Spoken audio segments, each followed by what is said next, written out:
Ụmụnne m na ụmụnna m ele otu ọnụ ọrụ na onweprechi ọnwa nne ọnụ nwaanyị nwaanyị mba nnọọ awụchasịala nụ m eyi. Ụmụnne m, achọrọ m ka ị tụruo ntị gị ala. Ọ bụrụ na ị nwaanyị nọ na di, ọ gị na di gị nwere problem, ọ ịpụtala, ọ ị chọrọ ịpụta, biko tụruo anya gị ala ka ihe m na gị kwu ngarugbu enyi. Ị pụtakwalanụ ma ihe dị otu a mere, biko tụruo ntị gị ala. Anụ m otu nwanne anyị nwaanyị akpọ m na fon sị m nwaanyị mba nnọọ m za. Ya sị m na nledele ihe agabigara ugbo enyi,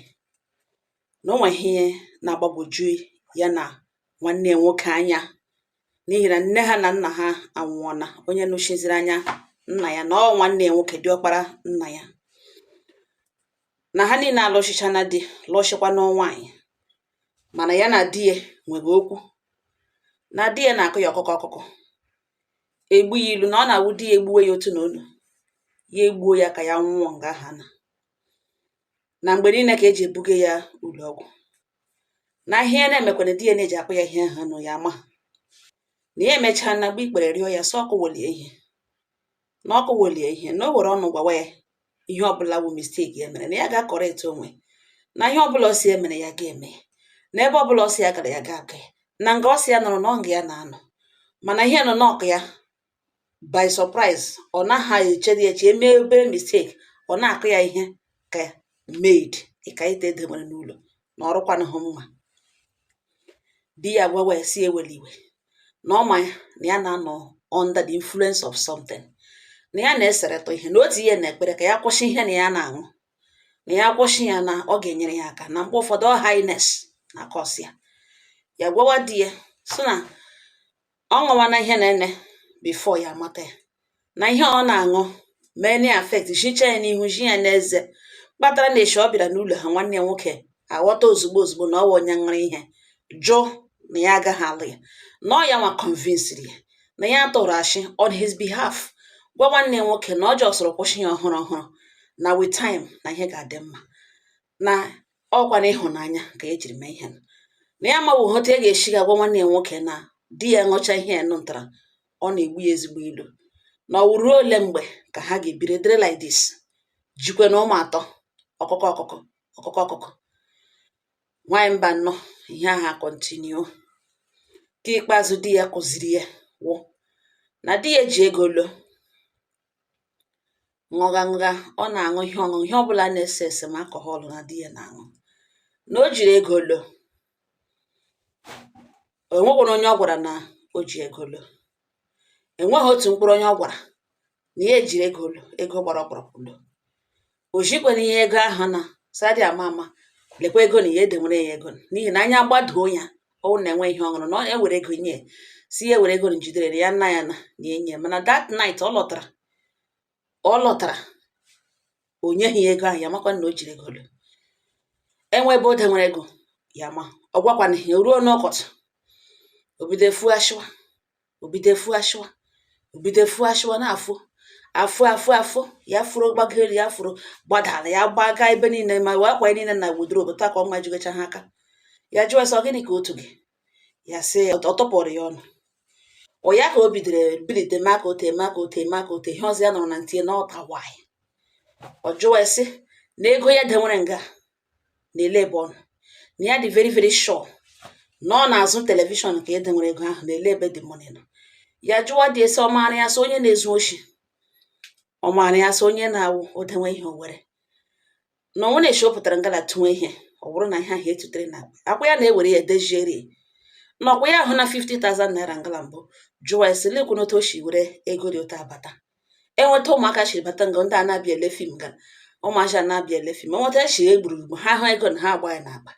Di ya si ya biko ya edezieri ya ego ahụ na ọ mistake, na ya wụ onye oshi na ọkụ wele ihe na aka ya. Di ya gwawa dat na ọ maka ya maara na ya ṅụrụ ihe mere o ji nara na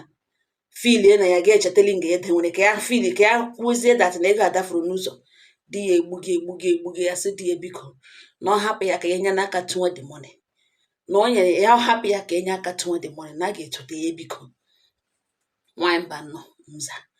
ọ sị di ya gwa na o nyere 5 minutes ịtụnwe ego ha ga-eweta nga ya denwe ya so oke n'ụjọ ya enwenwene body pains already ya baiga na room ụmụaka because ọ na-aga egwusi ha egwu lọtagodo ma ọ ṅụrụ nwa ọba ọbịa ka ọ na-aga enweghị ihe mere ka ọ hapụ ịga ebe a n'abalị ha arahagodo ọ ga-emeta ha na-egwusi ha egwu ọụta ka ya tụrụ gbawa na room ụmụaka o soro ya bata di ya chirite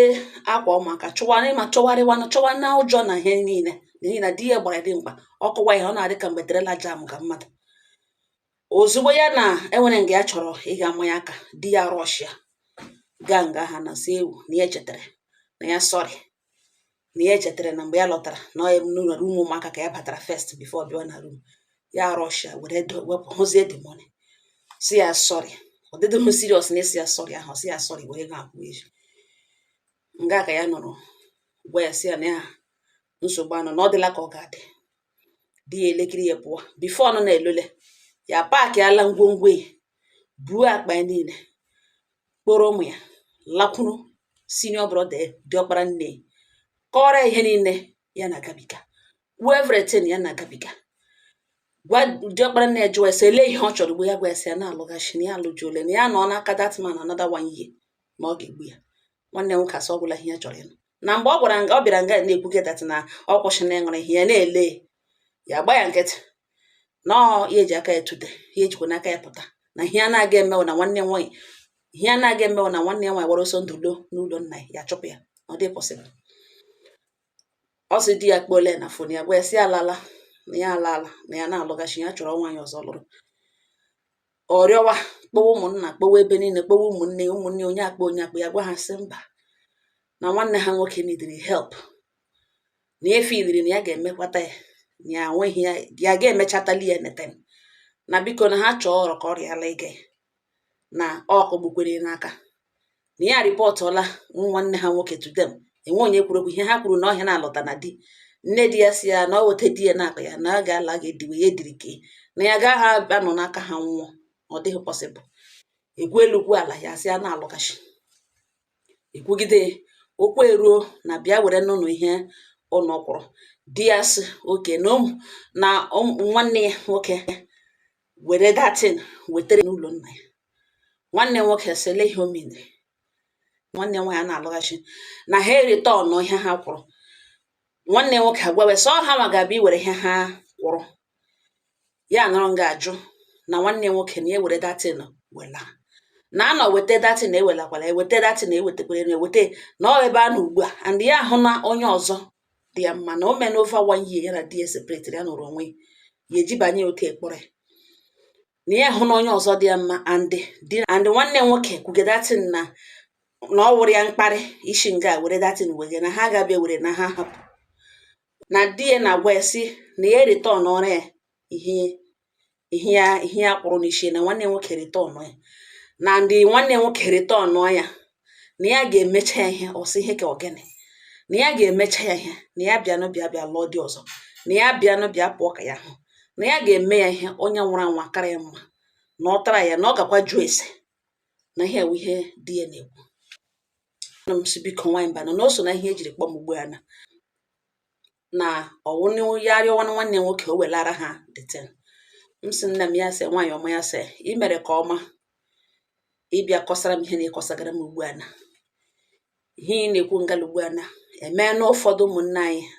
ndị ke nwaanyị lụrụ di ọ daba ha alọta o mena ha arụ ihe m ga-agwa nwewo ihe m na-akọ ihe m ga-ekwu na okwu na ugbu a wụ ihe m dị awee na mpakwa ukwu m ọwụ ihe ọ maara ihe m nọ mgbe ọ na-eme mgbe ọ na-ekpere ya ndị mmadụ ka ikpe ụfọdụ ndị ụmụnne ga-asị na ọwụ otu na-eme n'obodo ha na ọwụghị otu na-eme n'obodo ha biko omenala Igbo wu otu ọ bụrụ na ị hụrụ ebe emege ihe ọjọọ ọwụhụ na ọ bụ omenala ọ bụrụ na ị nwere ihe hụrụ ebe emege emepereta ya jụọ ka ị mara ma otu o kwesịrị isi mee ị gaghị agbado ọkwụ na ọ weta esi eme gị na saịdị ụlọ ụfọdụ ebe ha dị very good at saying a na-eme ya na saịdị anyị ọwụta na-eme enwekwa ihe ọgwụ tụrụ ọsọ ọkwa hụ anụghị ha biko tụruo ntị ala ọ na omenala na saịdị ụlọ enwere part of Igbo land ebe ụdịrị ihe a na-enweghị ike ime. Enwekwala ihe na-eme n'elu ụwa nwanne gị nwoke ezulie were aka ya return all that bride price. Enwekwala ihe na-eme nwanne nwoke edige mmadụ return all your bride price. Otu ahụ ndị be di m si kwakọrọ kpọrọ ụmụnna ha bịa lụọ ọṅụ n'omenala nna mụrụ gị. Ọ ya kpatara nwoke chọwa ịlụ nwaanyị ya ga-ajụ ọsọ ele ihe unu na-eri ewere list nye ya. A na-alụ nwaanyị dịka omenala n'obodo ochie siri dịrị. Ọ ya wụ ihe aha na-abịa m na nara list. Now ọ bụrụ na marriage ekwesịghị ọgụga, ije ekwesịghị ọgụga, ha abụọ ekwekọrịta na oke ke nwaanyị si ya na-alụgachi oke nwoke si ya na-alụgachi, okwu eruo na nsogbu anụ bịa were no bride price. Ọ uke nwoke ga-edige mmadụ anybody so ga-anatara ya na ọ ya etie mmadụ ọ ya ga n'ụkwụ ya ọ ya mpa ya ga ọ nwanne ya ga gara ije ahụ ga ha ewere that bride price kpa ya n'aka enye ya na enwekwa ururu omenala a na-eme iji gosi na marriage emene gịnị itisala ya. Whereby ọbịa ahụ kpọọ ha ụmụnna ya bịa ya sị ndị ke nwoke nwaanyị na ha ji aka ha return ọra ha datin ha welatara ha na anwakwala ya nwa. Don't try it. Gwa nwanne gị nwoke si emekwele ya na ihe ị ga-eme gwa nwanne gị nwoke. Ọ bụrụ na ọ dị possible gị kpọọ ya na phone conference amụ na ka ikwu okwu because ị nwere ike ga-ejide oji m na-eji nwa ya so oke na mmnye 2 minutes ka ya kpọọ ya tige on the line. Ụmụnne m ya end akpọ nwanne nwoke ngwa nwanne nwoke si ya my brother your sister akọrọla m ihe megede nkịtị ya na di ya, kọrọ m ebe ije nọ na kọrọ m ihe ji nkịta ọnwụ jikweno ihe gbasara ịgbasa alụmdi na nwunye nọ n'etiti ya na di ya. Biko tụrụ ntị ala enwekwala ihe ga-emenụ ka iji aka nrịta ọnụ ego ahụ ọ gị dige mmadụ n'obodo ọnụ ha ga-ewegara ha ego ahụ gị nwa anwa wega ego ahụ ọ ga-eji ego ahụ eme ihe ọjọọ. Ego ahụ mana ihe ị ga-emezi ị ga-akpọ ya gwa ya sị ya na ị nyere ya 21 days. Ọ bụrụ na ọbịa ahụ na ị ga-ebido wụwara ya mmanya ele usoro ị ga-eji awụrụ ya mmanya. Tụrụ ntị n'ala ị ga-ewere mmanya gaa na 3 junction n'obodo gị n'obodo unu akọrọsọkwala na another person's village n'obodo unu enwepụ ụzọ gbara nwa atọ gị gaa nga aha na guzoro gị guzoro ebe ahụ gị wụọ mmanya ị mara aha ọgọ nwoke ahụ gị ikpe ya aha ya gị si ya na ebe marriage agbasala marriage nọ n'etiti ya na nwanne gị nwaanyị agbasala ya aka jide nwanne gị nwaanyị n'ala ọ gaghị ihu ọ gaghị azụ na as long as ego ya nọ n'aka as long as ihe ọ kwụrụ n'isi nwanne gị nwaanyị ka nọ unu family unu n'aka na ya nwa aga ihu ọ ga-aga azụ na enweghị ihe o tiri aka ga-awụ ọkụrụ ya. Mere ya explain na ụdị a na-eji awụ dịsị mmanya ụdị ga-eji bido wụwa mmanya na mgbaba atọ niile na ebe alụmdi na nwaanyị nọ n'etiti ya na nwanne gị nwaanyị awụ ọkụzi ọ gazi for over 1 year now. Ọ biri onwe nwanne nwaanyị biri onwe marriage awụhụ by force. Even in heaven there is no marriage. Ebe o kwetara ọ nọrọ na gị nwanne nwaanyị anọrọ a na-arịọzi ebe were ihe ọ kwụrụ ya ajụ jigide nwanne gị n'ala that na as long as o ji nwanne gị n'ala na o ji onwe na ọ ga-aga n'ihu ọ ga-aga ihu ọ ga-aga azụ na as long as ego ahụ ọ kwụrụ n'isi nwanne gị nwaanyị ka na unu n'aka na ihe niile o tiri aka ka na-ekpere ya ọkụ na ọ gaghị aga ihu na ebe o ji nwanne gị ka ọ ga-ejide onwe n'ihi na ọ ya nwa onye ji obi aghọ bata kọwara ya na ụdị ga na-eji kwucha ya gị wụọ mmanya gị kwucha ya gị wụọ mmanya hara ya nwere ihe ị ga-eji mmanya ahụ hara ya mmiri ị ga-eji ọjị n'aka gị kwucha ya gị were ọjị gbotowa were mmanya wụọ gị kpọọ aha ya na ịnọ na vileji a ya eshi n'obodo nna ya kpọrọ ụmụnna ya bịa obodo a bịa lụọ nwanne gị nwaanyị na ụdị a na-eji alụ ya na omenala unu. Ugbu a marriage awụ ọkụzi alụmdi na nwaanyị ahụ awụ ọkụzi onye ọbụla garala onwe na nwa unu alọtala nọ na ha alụzi na-abịa werezi ihe ha ụta ha si bịa lụrị na a na-akpọzi ha bịa were ihe ha kwụrụ ya ajụ na ọ gaghị ewe ya meaning that o ji nwanne ha nwaanyị na ọ gaghị alụgharị di ọzọ ọ gaghị ahapụ ya ebe ya na ya na-ebi hụ mana marriage agbasala mee ihe o kwesịrị ime ka onye ọbụla gara onwe ya ejichie nwanne gị nwaanyị ike n'ala na ịnọ ebe a na-ekwubi okwu na-anọchite anya nna gị nwụrụ anwụ dat na otu ahụ o ji nwanne gị n'ala ka o ji onwe na ọ ga-aga ihu ọ ga-aga azụ na ego na-anọ ya ha n'aka ego ha ahụ n'ụnụ n'aka ga na-ekpesa ya ọkụ, ọ gaghị aga ihe, ọ gaghị aga azụ, enweghị ebe o tiri aka ga-awụ ọkụrụ ya. Mere ya explain na ọwa omenala unu otu unu na-eshe na ọ dị next thing na gị activate and ibido ya sịkwala na mmadụ sịrị because enwere otu datin na-eshe arụ nke nwoke nwere ike inwe problem ga-lead to death, automatically death separate ahụ. Biko amakwala nwa gị si na ị na-eji aka nga return that money, ma nga ma your entire family ga-ebido nwee problem, ụnụ ga na-agbarị, ụnụ aga amada ebe oshi, your sister sef nwere ike ọ ga-alụgharịkwa di again. Sị m oke na m thank you na ya na ihe m kwuru ka ya kpọọ ya ugbu a gwe ụmụnne m ya kpọkpadekwe the young man gwe sị na ya amaghị otu ha na-eshe eme na omenala ka, mana lee otu ha na-eshe etrit ndị dịka ya, and ya nyere 21 days ya ibido gawara ya mgbabụ atọ gawawara ya mmanya. Ha nọrọ onwe ha okporo ụmụnna ya bịa ebe a bịa lụrụ nwanne ha na omenala ha. Na omenala ha ụkwa na otu amareji gbasara na ọ ga-abịa kpụrụ ụmụnne onye di mmadụ bịa were ihe ọkwụrụ na ọwụ ha nwa ga-eweta, mana ebe ọsọ ọ gaghị abịa and ọ dị against their own tradition iwere ihe a weta. Ihe ọ pụtara na o ji nwanne ya n'ala na ya ga-ebido wụwara ya mmanya, and ya ga-awụrụ ya mmanya ahụ every Eke market day, na ya ga-ebido ọ dị next thing ya na-aga ya activate now. Ya sị oke ka ya drọpụ na ka ọ kpọọ ya kọwara ya ihe n'ugbu a na ọ ga-akpọghachi back. Msoke na ya ga-anara nwanne ya nwaanyị nọmba m kpọọ m. Msoke ụmụnna m anụ m ya erute n'oge mgbede ya akpọghachi m na ya akpọọla the young man. Ọ gwa wee sị na ụnụ ya ga-enwenụ ndidi na ya anọghị ya, na ya ga-like iji aka ebe anara ya, na ebe nwanne ya nwaanyị ya na-ele anya ka ọ dụọ ya ọdụ, ọ wụrụzie ya nwa ga-asa nwanne ya isi ka agbasa, no problem, na 1 year dị enough mmadụ ịghọta na ihe onye na-ekwu na ọ dị serious na ihe ọ na-ekwu, na ọ bụrụ ozi ihe ahụ kwuru no problem, na ya anọ na ihe o kwuru, na ya nwa ga-alọta in 2 weeks time bịa nara datin ya ga-eji aka ya bịa nara ya, lewekwenụ nwunye ya anya n'ihu ọgwa ya si ya nara nwa. Ụmụnne m ọwụzi ebe okwu nọ now what point am I trying to make? Ụfọdụ ụmụ nwaanyị lụrụ di taa, lụrụ di marriage ha shake, enwe reason to separate. Some of them made this mistake. Nna ha agbajeme were aka ya were ihe akwụrụ n'isi nwa ya wela n'obodo ahụ. You don't know what you have done. Ụfọdụ ụmụ nwaanyị nọ today ha lụgharịghị di after that first mistake, ha lụzighị ozi ọzọ. This might be the cause. Ụfọdụ ụmụ nwaanyị today wụ divorcees, ọwụ na agwa ha jụrụ njọ kama ha lụtara nwoke agwa ha jụrụ njọ, mana ọwụ ọkụzi a na-eme ka ahụ pụọ ka ahụ pụọ.